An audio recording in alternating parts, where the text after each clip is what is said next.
Let's talk a bit about a term I've already used several times here on the channel, which is the Holocaust of the leftovers.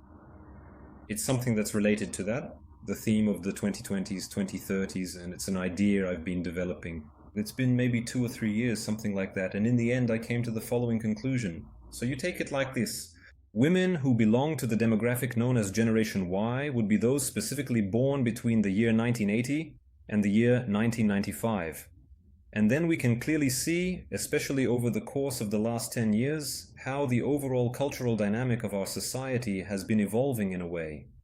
Because we have definitely had many different significant and transformative moments since the early 2000s, that not only the men's rights movement, but several independent groups of men, both online and in their personal lives, started to discuss and negotiate with women. About the social contract between the sexes, right? About the laws of marriage, divorce, child custody, and so on. And look at what happened. Around the year 2010, we witnessed the emergence of the social phenomenon known as the slut walk. The women simply ignored any attempt at negotiation from the men. They decided to just live their lives however they wanted, without having to answer to anyone, without wanting to negotiate, without wanting to talk to men. And then, at the same time, there were also the savvier women who realized, no, if I join the slut walk, I'll damage my own image. So what did they do? They started that campaign that happened around the same time, which was the I Don't Need Feminism campaign.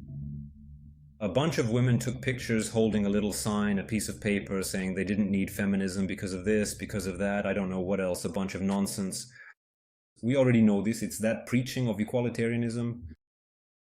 And then, in this case, there were a lot of men and organizations that kind of fell for the trick, thinking, oh, now finally, women will be willing to negotiate with men, to talk to them, to show empathy towards them, and we'll start to see reforms. Well, from then until now, around 2010 onwards, none of that happened. In fact, things have only gotten worse. But the realization I had was the following. It was that the reason why no one cared at all about men's issues, no one cared about the attempts at negotiation, about reforms initiated by men, or about the problems men were going through, was for a simple reason. Because it simply wasn't necessary, it wasn't part of the zeitgeist of the moment. The era we're living in is still that era where cultural norms follow the values of youth and the values of women. So if you look at who was setting the rules, the culture, and everything else, especially during the Lula and Dilma governments, it was women. So look, why didn't they want to talk about negotiation or reform? They only wanted to enjoy life, right? YOLO, etc., you only live once. If you look at music videos from 5 or 10 years ago, they were really degenerate stuff. Take Kesha, Katy Perry, Miley Cyrus also went totally off the rails. And then you see what happened in the last 5 years. In the last 5 years, suddenly all that wild living went down the drain, it was abandoned, and then a certain kind of Neapolitanism appeared, which is also something we've already discussed here on the channel, this thing about so-called traditionalist women, so-called conservatives, so-called right-wingers. But why did this happen? It's very easy to see, and here's why. About 10 years ago, these women from Generation Y were between 20 and 30 years old.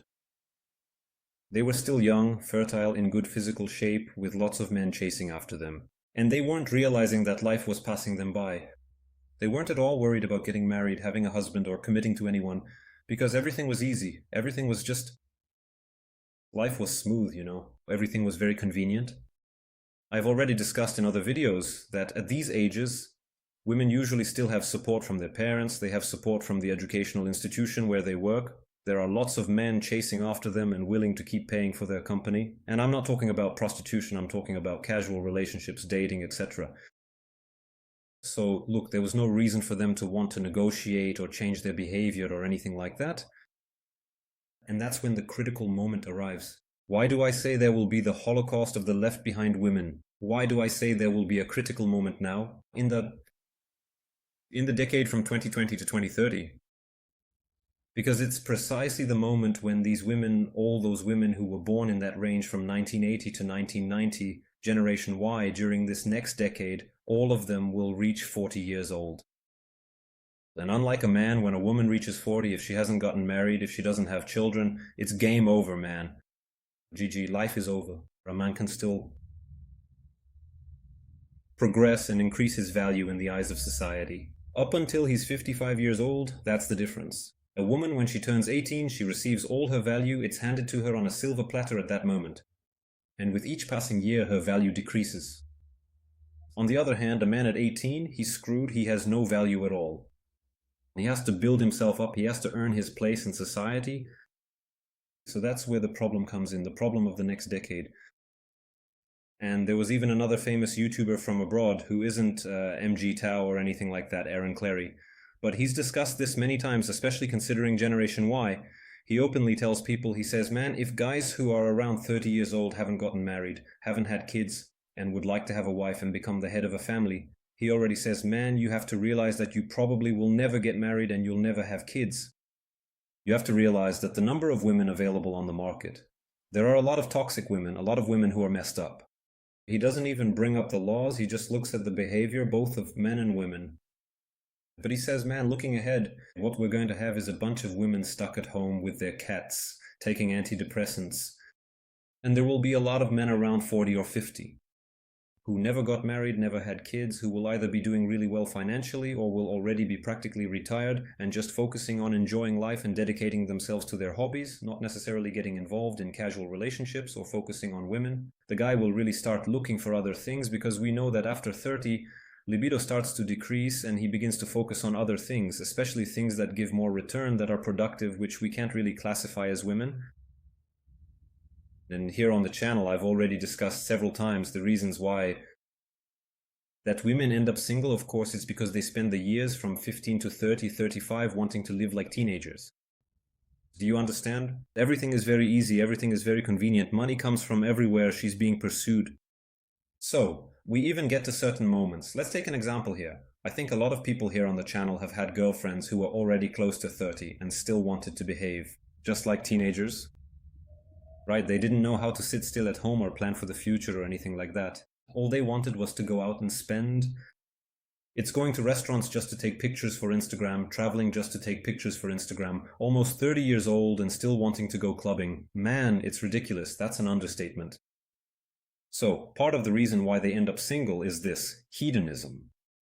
There are also those who end up single, as some women have already come here to talk about here on the channel, who fell for the story of feminism, egalitarianism, second-wave feminism, that women have to dedicate themselves to their studies and careers. And so women spend their 20s up to 30, 35 focusing on their studies and careers. And then after that, when she finally decides, okay, now I'm ready to commit, oops, time has passed, her physical appearance has faded, fertility is declining, and men have already moved on to other things. In fact, there was an old saying that if a man reaches 30 and is still single, he will probably stay single for the rest of his life. For the rest of his life. And it's not because he doesn't have the ability to attract a woman. It's because he starts to become interested in other things. And the head on top starts to rule more than the head below. The same can't be said about women. When a woman reaches 30, single and without children, man, her chances of getting married drop dramatically. There was even an interview with Michael Combs, who's a guy making a documentary called Cash and Prizes, which talks about the divorce industry, where he said that if a woman reaches 30 single and without children, her chances of getting married, I think it drops to 20 or 10%. At 35, really, wow, it is 5%. So there's the fact that they've been focused on education or have dedicated themselves to a career-driven life. And there's also a main point which is rarely discussed, which is this. They demand more and more from men with ever-increasing expectations. There was a video by a red pill coach that he released recently, which said the following, that any woman nowadays wants the 6'6", the 6'6". It's a guy who is 6 feet tall, which would be someone who is 1.80 meters or taller. The guy has to have a 6-inch dick, he has to have a 20-centimeter penis, and he has to have 6 digits in the bank account. He has to have 6 digits in his checking account. That is, the guy has to have at least 100,000 reais in his checking account. Do you understand? So that's the current level of hypergamy, the expectation, the current demand. But in comparison, what is the woman willing to offer the man to win him over and to keep him? Let's be honest, in recent decades, women are willing to do less and less, you understand? It seems like a man can't expect anything from a woman. A woman thinks that just her company is already something worth money. Hence, that's why we have street thoughts nowadays, even thread thoughts. But then the issue of the Holocaust. of the women left on the shelf, the consequences. Let's talk about the cultural and legal consequences of this. It's something that has already been discussed here on the channel, and it's something I've already mentioned in this video. We went through that phase of total hedonism about 10 years ago, and now that they're starting to focus a bit more on wanting to find someone, on wanting to commit, now comes this neo-Puritanism. Now comes this issue, for example, of the fifth wave of feminism, right? Which, by the way, we've already seen part of through those yes means yes initiatives, where basically the woman, after she, and from Me Too, which basically after a relationship has already ended, after she's already been involved for a long time with a man, no matter how many years or months it's been, she can simply accuse the guy of rape and say she didn't consent. Even if she did consent at a certain point, she'll go there and say she didn't consent. So there are already some dangerous consequences there. And all of this is basically a mechanism to try to pressure the guy or force him, using every kind of force, even the power of the state, to commit himself. Right? It's that desperate attempt to avoid being left on the shelf at any cost, regardless of whether the man wants to be with the woman or not. In recent years, we've already seen some stories of guys who were falsely accused of rape, by the way, because the guy was in a casual relationship with the woman, and the woman liked him, thought he was good enough to have a serious relationship with. Then she wanted to date him, and the guy didn't want to date at all, and then comes the little rape accusation. Other cases, the guy was dating, he lived in his own house, the woman lived in hers, and in this case, she wanted to get engaged, wanted to get married, and the guy didn't want to at all, so a false accusation. So things are already heading in this direction, including these ideas about false accusations against the guy not wanting to commit. This is already being exported from abroad, imported from abroad to Brazil through some feminist channels. Do you understand? They're trying to call it, what is it again? Emotional fraud. The guy who took advantage of the woman's sex. The guy who deceived her, I don't know what. Deceived, bullshit. None at all. Simply put, the guy knows that the sexual market is completely open nowadays. Relationships, look, sex outside of relationships. It's something that's totally normalized, right? Basically, especially if we talk about the last 10 or 15 years, there was also the avalanche from Tinder, right? So casual relationships, casual sex have become the norm. Now, look at how interesting this is. So women now, when they're older and this no longer suits them, they simply want to change the rules. Notice how convenient that is, right? That's how hypergamy works. When they were young and had all the power in the world, with lots of men chasing after them, then there had to be total sexual liberation, then there had to be Tinder, then it was all about enjoying life, living it up. From the moment they become less attractive, right? More desperate to settle down with someone, they're no longer being pursued as much. And not only that, there's something else I haven't mentioned. They're feeling the competition from the next crop of younger women. Do you understand? They're seeing that they can't compete with these younger women. And then there's also the issue of the fertility window closing, of maybe missing the chance to have children. So that's where all this desperation comes from. And that's where all sorts of mechanisms come from that they'll want to use to increasingly control men. Look, this can include wanting to make false accusations over anything, like if the guy doesn't want to commit, you have the tools from the Me Too movement, from the yes means yes movement, to make false accusations of rape. You have, for example, initiatives from the family court wanting to get involved even in dating relationships where the couple is just dating. I mean, there could already be a little accusation of domestic violence right there. All kinds of tools that women can use to try to control the guy, to try to force him to be in a relationship with her and keep him in line. Not to mention a very old scam, which is paternity fraud. There's the case where the woman says she's taking the pill, but she's actually not taking anything, and ends up trapping the guy, a sucker. So there are all these kinds of initiatives, and not just that. A news story I came across is that there are already precedents in other countries, cases where the guy had a vasectomy, froze his sperm, the girlfriend or wife knew about it, and after the relationship ended, she went to court to try to get access to that sperm and get pregnant by the guy. But look, if it were just a case of no, she wants access to get pregnant by the guy and she'll take care of the child alone, the child will only be hers. No, the woman gets access to the guy's frozen sperm, gets pregnant by him without his consent, right? Using the power of the state to guarantee this. And then after the child is born, she even files for child support from the guy who is no longer in a relationship with her, who is an ex-boyfriend or ex-husband, you understand? So all sorts of desperate initiatives will come up to try to control and dominate men even more. The attacks will come from all sides. The attacks will come from the cultural side, through the media, from the government, and so on. Not to mention other things we've already discussed here on the channel, like that whole cuckoldry thing, right? Wanting to pressure and normalize open relationships more and more. Pushing this idea even further that, no, you have to let your girlfriend or your wife be with other men. If she wants to, you know? Or even that same idea that a father is the one who raises the child, right? A father doesn't have to be biological. So just imagine if in the future it even becomes an issue where you can't even do a DNA test on the child, right? But anyway, I'm digressing a bit from the topic. The point is, as these women get closer to 40 and start to see competition from younger women, their looks fading, the fertility window closing, right?